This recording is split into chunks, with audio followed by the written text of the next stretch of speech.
धर्म वर्णन। अब धर्म का सामान्य लक्षण कहते हैं। वेद विशारद, धार्मिक, राग द्वेष से रहित महात्माओं ने जिस धर्म का पालन किया और हृदय से स्वीकार किया, उसको सुनो। पुरुष को काम फल का अभिलाषी होना अच्छा नहीं है और ना बिल्कुल इच्छा का त्याग ही श्रेष्ठ है, क्योंकि बिना इच्छा वेद अध्ययन और वैदिक कर्मों का अनुष्ठान नहीं हो सकता। इस कर्म से ये इष्ट फल होगा, यही संकल्प है। इसलिए सब कामों का मूल संकल्प है। यज्ञ आदि सब संकल्प से ही होते हैं। व्रत, नियम, धर्म सब संकल्प से किए जाते हैं। अर्थात बिना संकल्प कुछ नहीं हो सकता। संसार में कोई कर्म बिना इच्छा के होते नहीं देखा गया। शास्त्रोक्त कर्मों का भली भांति अनुष्ठान करने से स्वर्ग लोक की प्राप्ति और इष्ट काम पूरे होते हैं। संपूर्ण वेद धर्म मूल हैं। वेद वेदताओं की स्मृति और शील, ब्राह्मण्यता, साधु पुरुषों का आचार और आत्म संतोष से ये धर्म में प्रमाण माने जाते हैं। जिस वर्ण का जो धर्म मनु ने कहा है, वह सब वेदोक्त है। वेद संपूर्ण ज्ञान का भंडार है। विद्वान ज्ञान दृष्टि से वेद प्रमाण द्वारा धर्म शास्त्र को जांच कर अपने धर्म में श्रद्धा करे।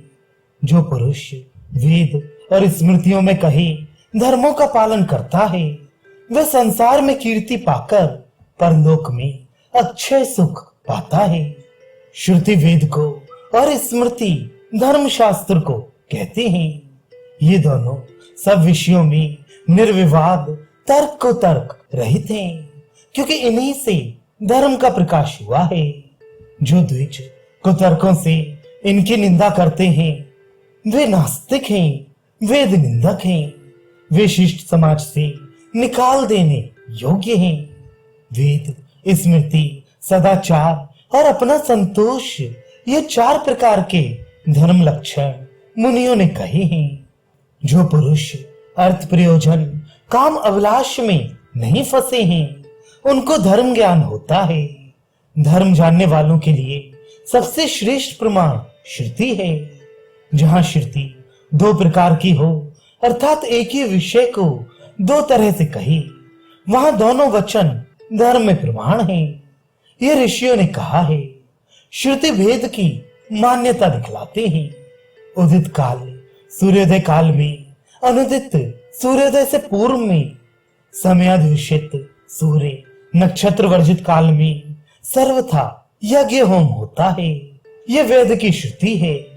यूं ज्ञात होता है, एक ही श्रुति काल वेद कहती है और उनमें अलग अलग यज्ञ कर्म किया जाता है। गर्भाधान से लेकर अंत्येष्टि तक जिस वर्ण द्वे जाति के लिए वेद मंत्रों से कर्म लिखे हैं, उसी का इस शास्त्र को पढ़ने सुनने का अधिकार है, दूसरों का नहीं है। सरस्वती और दशवती, इन देव नदियों के बीच जो देश है, उसको ब्रह्मावर्त कहते हैं। जिस देश में परंपरा से जो आचार चला आता है, वही वर्णों का और संकीर्ण जातियों का सदाचार कहा जाता है। कुरुक्षेत्र और मत्स्य देश, पांचाल और शूरसेना, ये ब्रह्म ऋषि देश ब्रह्मावर्त के समीप हैं। कुरुक्षेत्र आदि देशों में उत्पन्न ब्राह्मणों से सब मनुष्य अपने अपने उचित सदाचारों की शिक्षा ग्रहण करनी चाहिए। हिमवान पर्वत और विंध्याचल के बीच में, सरस्वती के पूर्व और प्रयाग के पश्चिम में जो देश हैं, उनको मध्य देश कहते हैं। पूर्व समुद्र से पश्चिम समुद्र तक और हिमाचल से विंध्याचल के बीच में जो देश है, उनको आर्यावर्त कहते हैं। जिस देश में कृष्णा मृग स्वभाव से विचरता है, वह यज्ञ करने योग्य देश है। इसके सिवा जो देश हैं, वे म्लेच्छ देश हैं, अर्थात यज्ञ लायक नहीं है। इन देशों में द्वे जातियों को यत्न पूर्वक निवास करना चाहिए और शूद्र अपनी जीविका वश चाहे जिस देश में निवास कर सकता है। इस प्रकार धर्म जानने के कारण और जगत की उत्पत्ति संक्षेप से कही गई। अब वर्ण धर्म कहे जाते हैं जो वैदिक पुण्य कर्म है। उनसे दुई जातियों का गर्भाधान आदि शरीर संस्कार करना चाहिए, जो कि दोनों लोक में पवित्र करने वाला है। गर्भाधान संस्कार, जात कर्म, चूड़ा कर्म, मौंजे बंधन, इन संस्कारों से शुक्र और गर्भ संबंधी दोष दो जातियों के निवृत्त होते हैं। वेद अध्ययन, व्रत, होम, इज्जा, ब्रह्मचार्य दशा में देव पितृतर्पण, पुत्रोत्पादन, महायज्ञ, पंच महायज्ञ, यज्ञ, ज्योतिषोम आदि इन सब कर्मों के करने से ये शरीर ब्रह्म भाव पाने योग्य होता है। बालक का नाभि छेद के पूर्व जात कर्म संस्कार करे और अपने गृह सूत्रोक्त विधि के अनुसार स्वर्ण, मधु और घृत का प्राशन अर्थात चटाई, फिर अशौच निवृत्त हो जाने पर 10वें या 12वें दिन शुभ तिथि मुहूर्त नक्षत्र में बालक का नामकरण करे। ब्राह्मण का नाम मंगलवाचक शब्द, क्षत्रिय का बलवाचक, वैश्य का धन युक्त और शूद्र का दास युक्त नाम होना चाहिए। ब्राह्मणों के नाम में शर्मा, क्षत्रियों के वर्मा, वैश्यों के भूति और शूद्रों के दास लगाना चाहिए, जैसे शिव शर्मा, राम वर्मा आदि। स्त्रियों के नाम सुख से उच्चारण योग्य, क्रूर ना हो। वे साफ, सुंदर, मंगलवाची, अंत में दीर्घाक्षर वाला और आशीर्वाद शब्द से मिला हो, जैसे सरला, विमला, यशोदा इत्यादि। बालक को चौथे महीने घर से बाहर निकाले, छठे महीने में उसको अन्न खिलाए, या जैसी रीत अपने कुल में हो वैसा करे। चूड़ा कर्म पहले या तीसरे वर्ष करे, यह वेद की आज्ञा है। ब्राह्मण बालक का गर्भ वर्ष से 8वें वर्ष यज्ञोपवीत करे, क्षत्रिय का 11वें वर्ष और वैश्य का 12वें वर्ष करना चाहिए। वेद अध्ययन और उसके अर्थ ज्ञान से बड़ा तेज ब्रह्म वर्चस है। उसकी इच्छा वाले ब्राह्मण का 5वें वर्ष, बलार्थी क्षत्रिय का 6ठे वर्ष, धनी होना चाहने वाले वैश्य का 8वें वर्ष यज्ञोपवीत संस्कार करे। 16वें वर्ष तक ब्राह्मण की सावित्री नहीं जाती, क्षत्रिय की 22 वर्ष तक और वैश्य की 24 वर्ष तक नहीं जाती। अर्थात यह उपनयन समय की परम अवधि है। इस काल के बाद ये तीनों समय में संस्कार न होने से सावित्री पतित व्रात्य नामक हो जाते हैं और शिष्टों से निंदित होते हैं। इन अशुद्ध व्रात्यों के साथ आपत्ति काल में भी ब्राह्मण को विद्या व विवाह का संबंध नहीं करना चाहिए। कृष्ण मृग, रूरु मृग और अज इनके चर्म को क्रम से तीनों वर्ण के ब्रह्मचारी धारण करें और सन, अलसी और उनका वस्त्र धारण करें। मूंज की तिरड़ी और चिकनी मेखला ब्राह्मण की बनाए। क्षत्रिय की मूरवा नामक बेल के रेस की गुड़सी बनाए और वैश्य की सन के डोरे की बनानी चाहिए।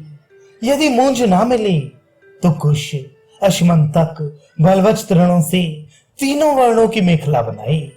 ये 3 लड़की 1, 3 व 5 गांठ लगाकर धारण करना चाहिए। ब्राह्मण का यज्ञोपवीत सूत का, क्षत्रिय का सन का और वैश्य का भेड़ की ऊन का ऊपर को बटा हुआ दाहिने हाथ से 3 लड़का होना चाहिए। धर्मशास्त्र के अनुसार ब्राह्मण बेल व पलाश का दंड, क्षत्रिय बट व खैर की लकड़ी का, वैश्य पीलू व कूलर का धारण करे। ब्राह्मण का दंड ऊंचाई में शिखा तक, क्षत्रिय का मस्तक तक और वैश्य का नाक तक होना चाहिए। ये सब दंड सीधे, छेद रहित, देखने में सुंदर, दूसरे को भय ना करने वाले, वकले के सहित और आग में ना जले हुए होने चाहिए। ब्रह्मचारी दंड लेकर सूर्य का आराधन और अग्नि की प्रदक्षिणा करके विधि पूर्वक भिक्षा मांगे।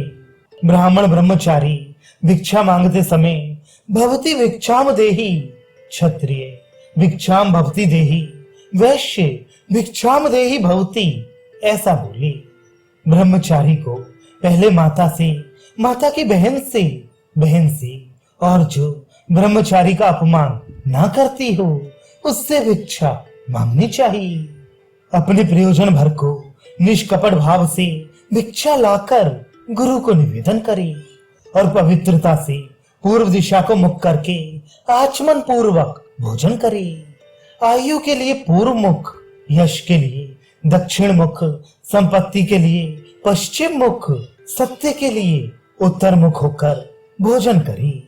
द्विजों को नित्य सावधानी से आचमन पूर्वक भोजन करके फिर आचमन और जल के हाथ से आंख, कान, नाक का स्पर्श करना चाहिए। अन्न को आदर से ग्रहण करे, उसकी निंदा ना करे। उसको देखकर हर्षित पुलकित होकर सर्वथा प्रशंसा करे। यूं आदर से किया हुआ भोजन शरीर और प्राणों को बल देता है, नहीं तो दोनों का नाश करता है। उच्छिष्ट झूठा अन्न किसी को ना दे। भोजन के बीच ठहर ठहर कर भोजन ना करे, अधिक भोजन ना करे और झूठे मुंह कहीं ना जाए।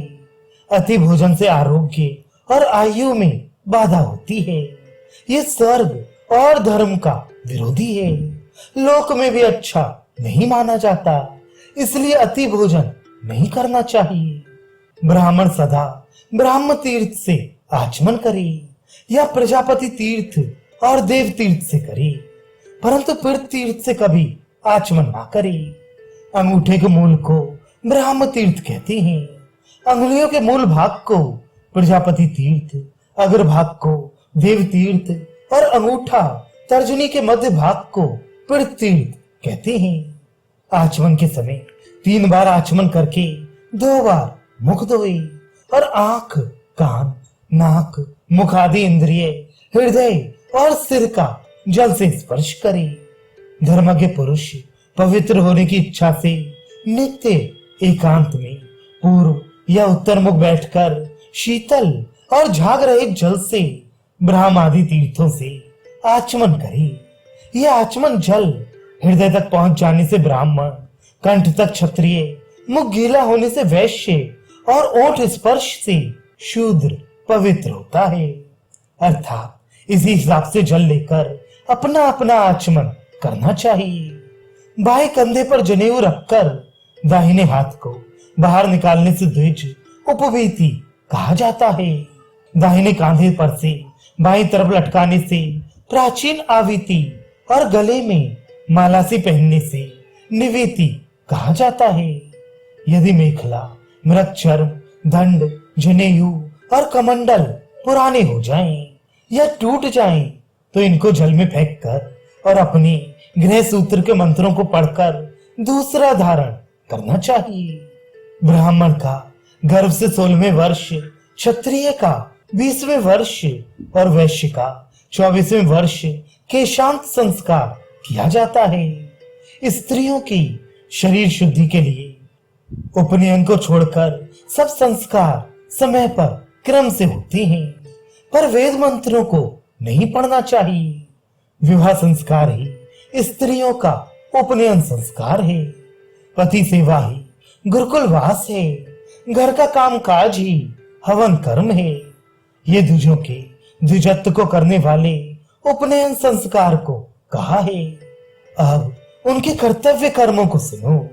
शिष्य के यज्ञोपवीत संस्कार के बाद गुरु पहले शुद्धि, आचार, प्रातः काल और सायंकाल हवन और संध्या सिखाई।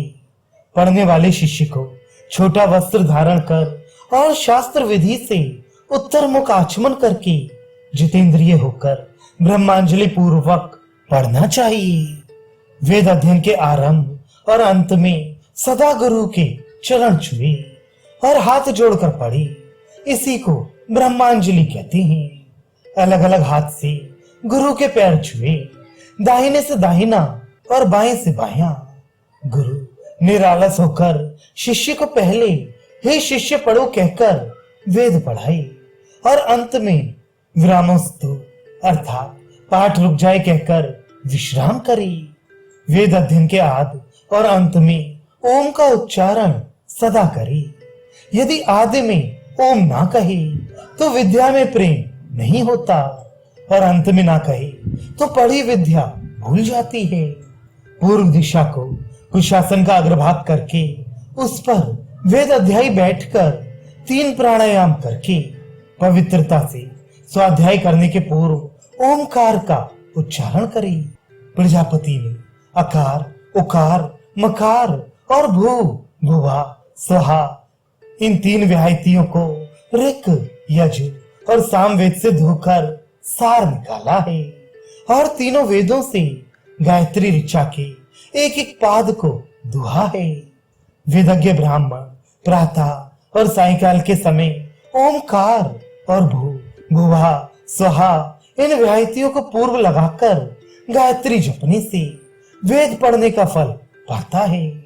जो द्विज ग्राम व नगर के बाहर एकांत में ओमकार, 3 व्याहति और गायत्री इन तीनों का 1000 जप करता है वह कैंचों से सांप की भांति महापापों से छूट जाता है। यदि ब्राह्मण, क्षत्रिय, वैश्य गायत्री ना जपता हो और समय पर अपनी अग्निहोत्र आदि क्रिया ना करता हो तो वह सत्पुरुषों में निंदा पाता है। ओमकार, तीनों व्याहति और 3 चरण की गायत्री इनको वेद का मुख जानना चाहिए। जो पुरुष निरालस 3 वर्ष तक गायत्री जप करता है वह अंत में वायु तुल्य व्यापक होकर पर ब्रह्म को पहुंचता है। ओम ये पर ब्रह्म का वाचक है। प्राणायाम बड़ा तप है। गायत्री से बढ़कर कोई मंत्र नहीं है और मौन रहने से सत्य बोलना उत्तम होता है। वेदोक्त होम, यज्ञ, क्रिया सब नाशवान है। यह उनका स्वर्ग आदि फल भी नाशवान है।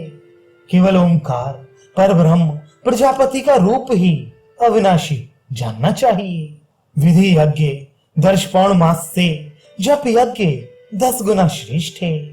जिसमें पास में बैठा भी ना सुने ऐसा उपांशु जप 100 गुना श्रेष्ठ है और जिसमें ऊंट भी ना हिले ऐसा मानसिक जप 1000 गुना अच्छा कहा गया है। विधि यज्ञ और चारों पाक यज्ञ, वैश्य देव, बलि कर्म, नित्य श्राद्ध और अतिथि पूजन जप यज्ञ के 16वें भाग के समान भी नहीं हो सकते। ब्राह्मण गायत्री जप से ही मुक्ति पाता है और यज्ञ आदि करे चाहे ना करे। वे गायत्री द्वारा सूर्य की उपासना करने से मैत्र कहा जाता है। विवेकी पुरुष को मन को खींचने वाले विषयों से इंद्रियों को वश में रखना चाहिए जैसे सारथी घोड़ों को रखता है। पूर्वाचार्यों ने 11 इंद्रियां कही हैं। उनके नाम ये हैं कान, आंख, नाक, जीव, खाल, गुदा, मूत्र इंद्रिय, हाथ, पैर और वाणी। इन 10 इंद्रियों में पहली 5 ज्ञानेंद्रियां और पिछली कर्मेंद्रियां कहलाती हैं। 11वां मन है। वह अपने संकल्प विकल्प रूप गुण से 10 इंद्रियों को विषयों में प्रवृत्त करता है। इसी मन को रोकने से इंद्रियां वश में हो जाती हैं। इंद्रियों की विषयों में फंसने से अवश्य दोष होता है पर उनको वश में रखने से मोक्ष हो जाता है। विषय भोग की इच्छा उसके भोगने से कभी शांत नहीं होती जैसे गृहस्थ अग्नि कभी शांत नहीं होता, बढ़ता ही है। जो पुरुष सब कामनाओं को भोगता है और जो उन सबको छोड़ता है इन दोनों में उनको छोड़ना ही अच्छा है। विषयों में फंसी इंद्रियों को जैसे ज्ञान से वश में किया जा सकता है वैसा विषयों के त्याग से नहीं किया जा सकता है। जिसका मन विषयों में लगा होता है उसको वेद अध्ययन, दान, यज्ञ, नियम और तप कभी फल नहीं देते। जिसको कोई चीज सुनकर या छूकर या देखकर या खाकर यह सूंघकर हर्ष व शोक का अनुभव नहीं होता। उसको जितेंद्रिय जानना चाहिए। पानी के मशक में छेद हो जाने से उसका पानी बाहर निकल जाता है। ऐसे ही यदि इंद्रियों में से एक भी इंद्रिय निकलकर विषय में लग जाए तो मनुष्य की बुद्धि में विकार हो जाता है। इसलिए इंद्रियों को और मन को वश में करके शरीर को क्लेश ना देकर अच्छी रीति से अपने कार्यों का साधन करना चाहिए। प्रातःकाल संध्या और गायत्री जप का समय सूर्य दर्शन तक रहता है और सायकाल में नक्षत्र दर्शन तक रहता है। प्रातः संध्या से रात में किया हुआ साधारण दोष और साय संध्या से दिन में किया हुआ साधारण दोष दूर हो जाता है। जो प्रातः संध्या और साय संध्या नहीं करता उसको शूद्र की भांति सब द्विजाति के कामों से अलग कर देना चाहिए। जल के पास या वन में एकाग्र होकर नित्य कर्म गायत्री जप और स्वाध्याय को करे।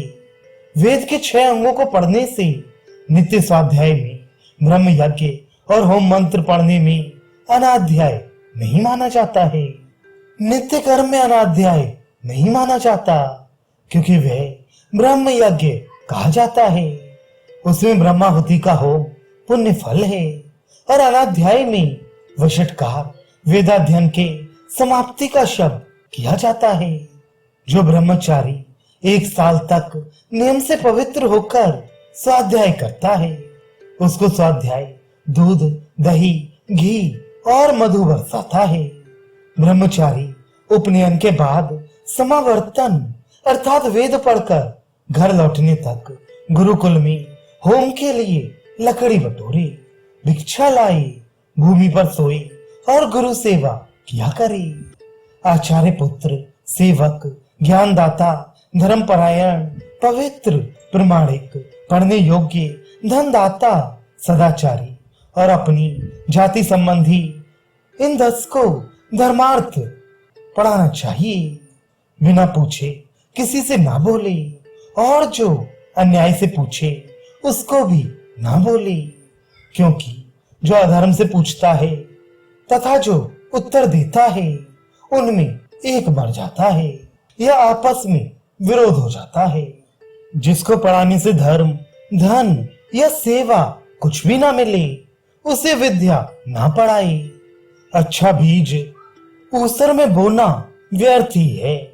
वेद ज्ञाता विद्या के साथ ही मर जाए वह अच्छा, पर घोर दुख के समय भी कुपात्र में विद्या बीज कभी ना बोई। विद्या ने ब्राह्मण के पास आकर कहा, मैं तेरी निधि हूं, मेरी रक्षा कर, मत्सरी पुरुष को मेरे को ना दे। ऐसा करने से मैं तुमसे अधिक बलवान होकर रहूंगी। जो पवित्र, जितेंद्रिय, ब्रह्मचारी हो और निधि के समान मेरी रक्षा करने वाला हो उसको मेरा उपदेश करना। जो कोई पढ़ता हो उससे गुरु की आज्ञा बिना यदि दूसरा पढ़ ले तो वह विद्या चोर नरकगामी होता है। जिससे लौकिक विषय या वैदिक क्रिया या ब्रह्म विद्या को सीखे उसको पहले प्रणाम करना चाहिए।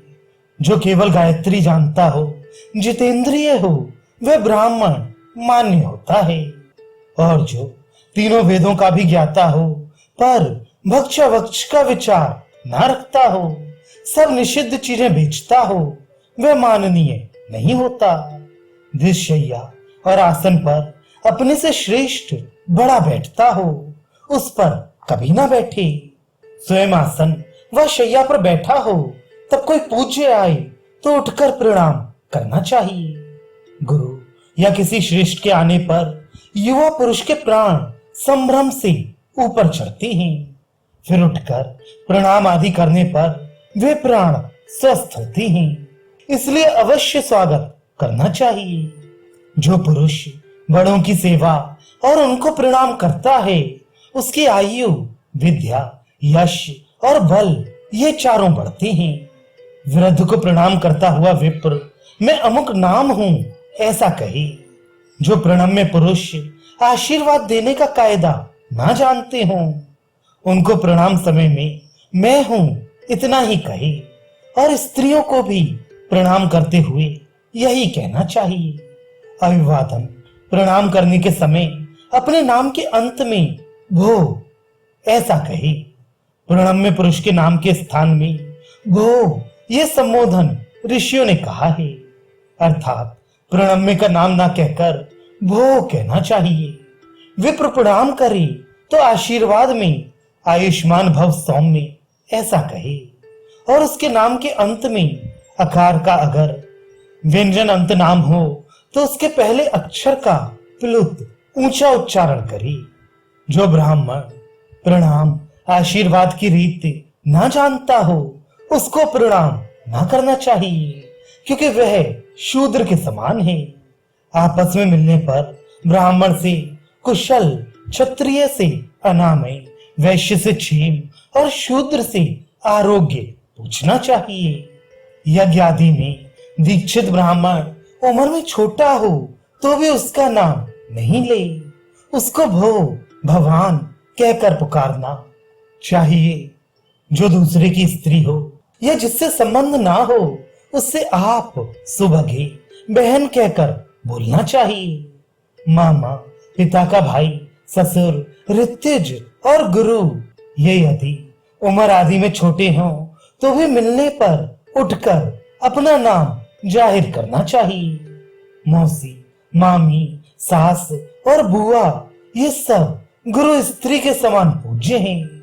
ज्येष्ठ भाई की सवर्णा स्त्री से रोज प्रणाम आदि करना चाहिए और जाति संबंधी स्त्रियों को पितृकुल या मातृकुल में विदेश से आने पर प्रणाम करना चाहिए। पिता की बहन, माता की बहन और बड़ी बहन माता के समान आदर योग्य हैं, पर माता इन सब से श्रेष्ठ हैं।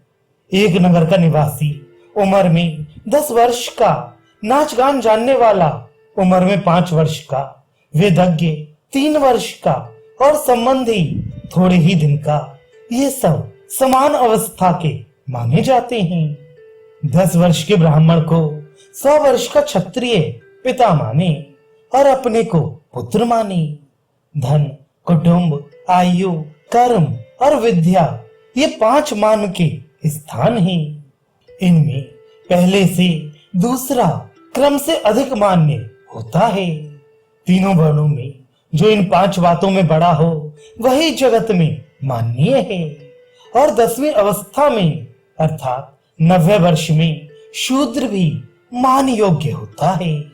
गाड़ी में बैठा 90 वर्ष से अधिक उम्र का वृद्ध, रोगी, सिर पर बोझा लिए स्त्री, वेद पाठी, ब्रह्मचारी, राजा और विवाह में वर, इनको देखकर मार्ग छोड़ देना चाहिए।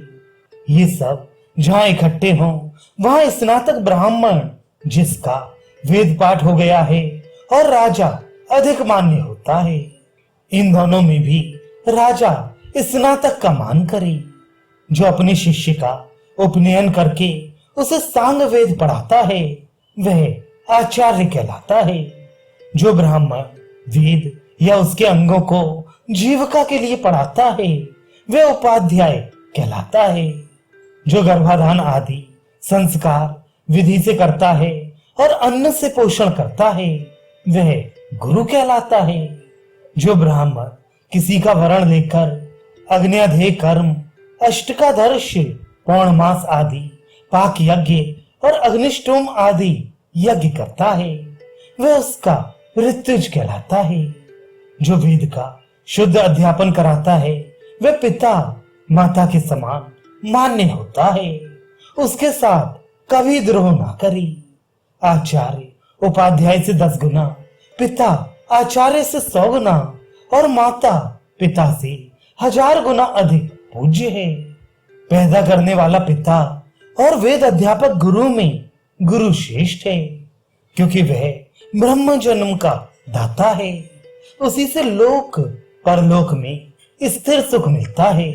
माता और पिता कामवश होकर जो बालक पैदा करते हैं वह जिस योनि में जाता है उसी प्रकार उसके हाथ, पैर, अंग हो जाते हैं।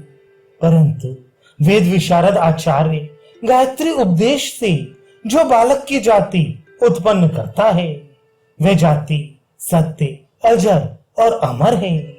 जो उपाध्याय वेद पढ़ाकर जिसका थोड़ा या बहुत उपकार करता है, उसको भी गुरु के समान जानना चाहिए।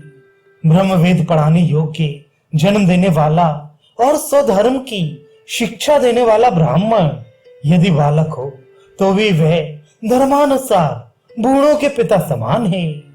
अंगिरा मुनि के पुत्र ने थोड़ी उम्र में अपने चचा, मामा आदि को वेद पढ़ाया और धर्म बुद्धि से उनको हे लड़कों ऐसा पुकारा था। उस पर वे लोग क्रोध से देवताओं से इसका अर्थ पूछने लगे। तब उन्होंने कहा कि बालक ने उचित रीत से तुमको पुकारा है। अज्ञानी ही बालक है और मंत्रदाता ही पिता है। इसलिए अज्ञ मूर्ख को बालक और मंत्रदाता को पिता कहते हैं। न बहुत उम्र के, न सफेद बालों से, न धन से, न संबंध रिश्तेदारी में बढ़ाई होने से ब्राह्मण की बढ़ाई है, किंतु जो वेद विशारद हैं वही श्रेष्ठ हैं। ये ऋषियों ने नियम किया है। ब्राह्मणों का ज्ञान से, क्षत्रियों का पराक्रम से, वैश्यों का धन धान्य से और शूद्रों का जन्म उम्र से बड़ाई होती है। सिर के बाल पक जाने से कोई वृद्ध नहीं होता, किंतु जो युवा पुरुष भी वेद विशारद है उसको भी देवताओं ने वृद्ध कहा है। जैसा काठ का हाथी और चमड़े का मृग, वैसा बिना पढ़ा ब्राह्मण है। ये तीनों नाम मात्र को रखते हैं पर किसी काम के नहीं है। जैसे स्त्रियों में नपुंसक पुरुष निष्फल, गौ के लिए दूसरी गौ निष्फल, अज्ञानी को दान निष्फल है, वैसे बिना वेद पढ़ा ब्राह्मण निष्फल है, क्योंकि श्रोत स्मार्त कर्मों के अयोग्य होता है। किसी के चित्त को दुखाकर धर्म शिक्षा नहीं देनी चाहिए।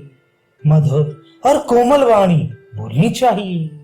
जिसका वाणी और मन शुद्ध है, दोषों से रक्षित है, उसको वैदिक कर्मों का पूरा फल मिलता है।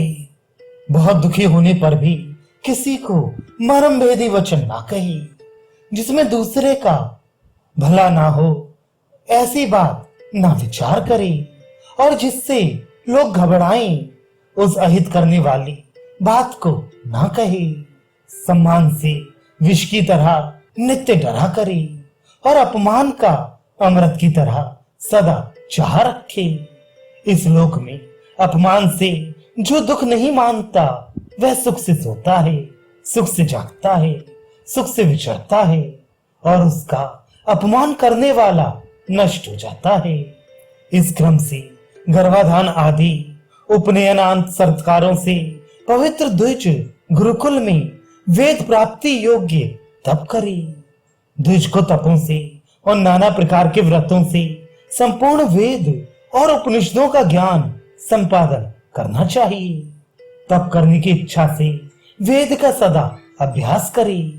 वेदाभ्यास ही ब्राह्मण का परम तप कहा गया है। जो द्विज पुष्पमाला को भी धारण करके अर्थात ब्रह्मचारी का नियम न रखकर भी नित्य यथाशक्ति वेद अध्ययन करता है, वह नखशिख से परम तप करता है। जो द्विज वेद को ना पढ़कर दूसरे शास्त्रों में श्रम करता है, वह जीता हुआ ही वंश के साथ शूद्रता को प्राप्त होता है। श्रुति की आज्ञा से द्विज का माता से पहला जन्म, उपनयन से दूसरा जन्म, ज्योतिषोम आदि यज्ञ दीक्षा लेने पर तीसरा जन्म होता है। इन तीनों में उपनयन वाले ब्रह्म जन्म में सावित्री गायत्री माता और आचार्य पिता कहा जाता है। वेद के अध्यापन से आचार्य को पिता कहते हैं। उपनयन के बिना बालक को श्रौत स्मार्त कर्मों का अधिकार नहीं होता। जिसका यज्ञोपवीत न हुआ हो उसके समीप श्राद्ध कर्म के मंत्रों के सिवाय दूसरे वेद मंत्रों का उच्चारण न करे। क्योंकि उपनयन के पूर्व शूद्र के समान वह माना जाता है।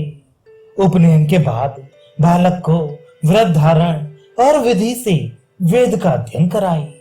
उपनयन में जिसके लिए जो चर्म, सूत्र, मेखला, दंड और वस्त्र धारण करने को कहा है, वही व्रत में धारण करना चाहिए।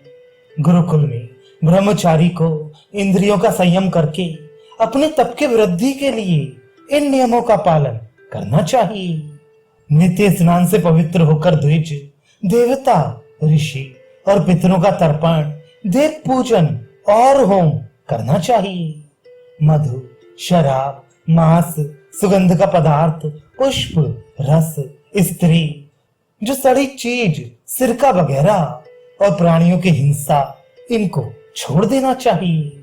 तेल लगाना, आंखों में अंजन, जूता, छतरी, काम, क्रोध, लोभ, नाच, गान, बाजा, जुआ, बकवाद करना, पर निंदा, झूठ बोलना, स्त्रियों को देखना और छूना, दूसरे का अनहित, ये सब छोड़ देना चाहिए।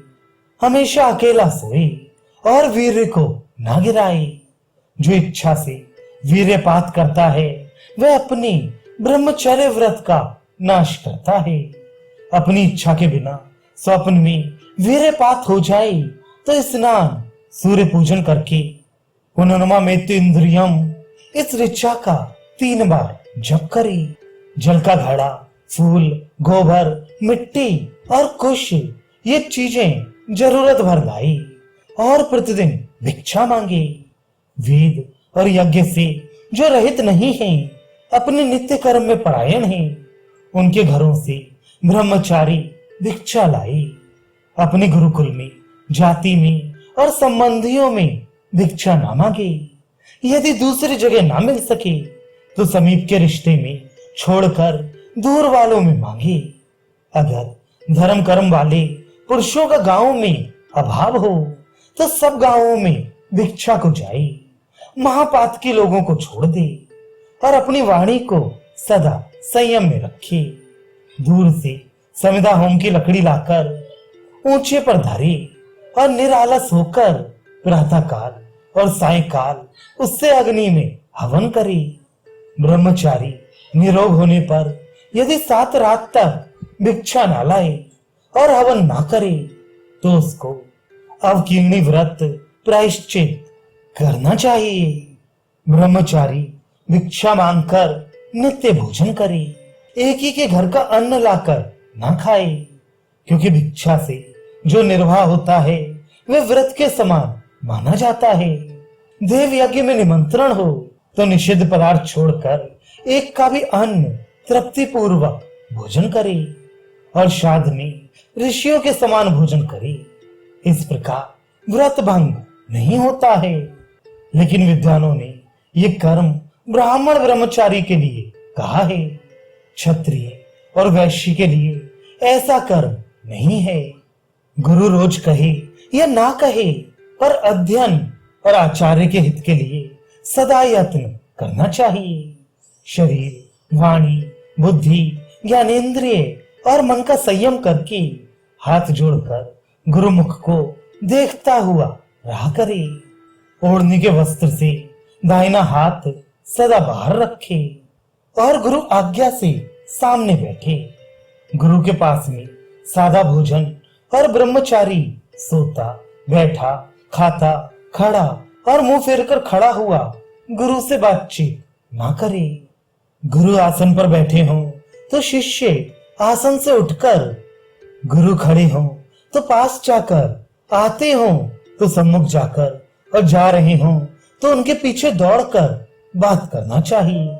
गुरु पीछे हों तो सन्मुख होकर, दूर हों तो पास जाकर, लेटे हों तो प्रणाम करके, खड़े हों तो समीप होकर आज्ञा को सुनना चाहिए।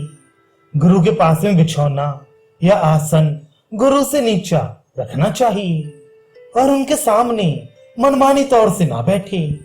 गुरु के पीछे भी उनका अकेला नाम लेकर ना बोले और उनकी चाल, बोल, चेष्टा की नकल ना करे। जहां गुरु निंदा होती हो वहां शिष्य अपने दोनों कानों को बंद कर ले या वहां से अलग चला जाए। गुरु निंदा सच्ची या झूठी करने से मरकर गधा और कुत्ता होता है। गुरु धन भोगने वाला कृमि और कुचाल करने वाला कीट होता है।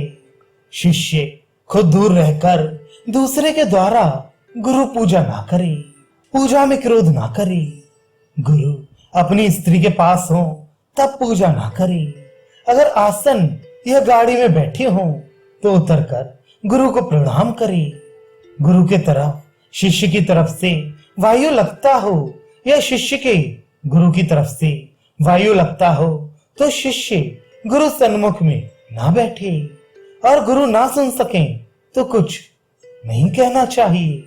बैल, घोड़ा, ऊंट की सवारी में, मकान की छत, चटाई, शिलापाटा और नाप पर गुरु के साथ बैठने का निषेध नहीं है। गुरु का गुरु समीप आए तो गुरु के माफिक बर्ताव करे। गुरु की आज्ञा बिना अपने माता पिता आदि को भी प्रणाम ना करे। विद्या गुरु पिता आदि अधर्म से बचाने वाला और हितैषी, इनसे गुरु समान बर्ताव करे। विद्या तब से श्रेष्ठ अपने से बड़ा सदाचारी गुरु पुत्र और गुरु संबंधी, इनसे भी गुरु के समान व्यवहार करे। गुरु पुत्र अपने से छोटा या समान अवस्था का या यज्ञ कर्म में शिष्य हो तो भी वेद का अध्यापक होने से गुरु तुल्य मान होता है। गुरु के समान गुरु पुत्र के तेल मलना, स्नान कराना, पैर दबाना और झूठा खाना, इतना काम नहीं करना चाहिए। गुरु के स्त्री सजाती है हो तो गुरु समान पूज्य है, नहीं तो उसको उठकर प्रणाम कर ले, यही सेवा है। तेल मलना, स्नान कराना, शरीर दबाना, फूलों से बाल गूंथना, ये काम गुरु स्त्री के नहीं करने चाहिए। पूरे 20 साल का जवान और भला बुरा जानने वाला शिष्य जवान गुरु स्त्री के पैर छूकर प्रणाम ना करे, सदा दूर से करे। ये स्त्रियों का स्वभाव होता है कि पुरुषों को दोष लगा देना, इसलिए बुद्धिमान स्त्रियों से सदा सावधान रहती हैं। संसार में पुरुष पंडित हो या मूर्ख, उसको काम क्रोध के वश कुमार्ग में ले जाने की स्त्रियां बड़ी समर्थ होती हैं। माता, बहन या लड़की के साथ भी एकांत में ना बैठे, क्योंकि इंद्रियां ऐसी प्रबल हैं कि विद्वान के मन को भी खींच लेती हैं। यदि इच्छा हो तो युवा शिष्य युक्ति गुरु पत्नी को मैं अमुक हूं कहकर दूर से प्रणाम कर ले। विदेश से आने पर पैर छूकर और रोज दूर से गुरु स्त्री को प्रणाम करना चाहिए, यही शिष्यों का आचार है। जैसे पुरुष कुदाल फावड़े से भूमि खोदता हुआ जल पाता है, वैसे सेवा से गुरु विद्या को पाता है। ब्रह्मचारी, मुंडित या शिखा वाला या जटाधारी हो, उसको गांव के भीतर सूर्योदय और सूर्यास्त नहीं होना चाहिए, अर्थात दोनों काल में गांव के बाहर संध्या गायत्री की उपासना में रहना चाहिए।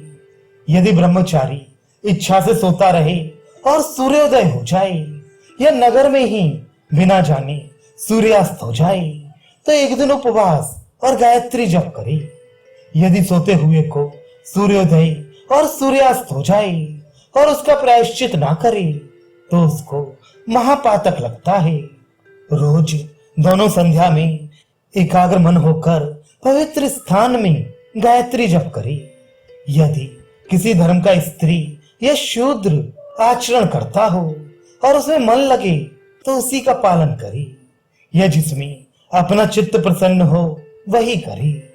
कोई अर्थ और धर्म को, कोई काम अर्थ को, कोई अर्थ को, कोई धर्म को ही अच्छा मानते हैं, पर धर्म, अर्थ और काम इन तीनों का आचरण करने से भला होता है। यह धर्म शास्त्र की आज्ञा है।